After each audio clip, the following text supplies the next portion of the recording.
আগে আমি বেলফুলের ডগ ছেটেছিলাম। জল ছাটার পর এই যে আমার এইভাবে ফুল এসেছিল, আর কিছু ফুল আমি তুলে নিয়েছি। এই যে যেগুলো ফুটেছিল ঠাকুরের পুজোর জন্য প্রতিদিনই আমি ফুল তুলি।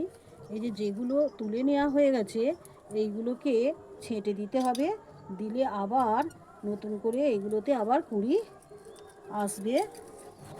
এইগুলোকে প্রত্যেকটা ডগকে যেগুলো যেগুলো থেকে আমি ফুল তুলে নিয়েছি সেগুলো প্রত্যেকটা ডগকেই ছেঁটে দিতে হবে, দিয়ে ওতে ফাঙ্গিসাইড লাগিয়ে দিতে হবে।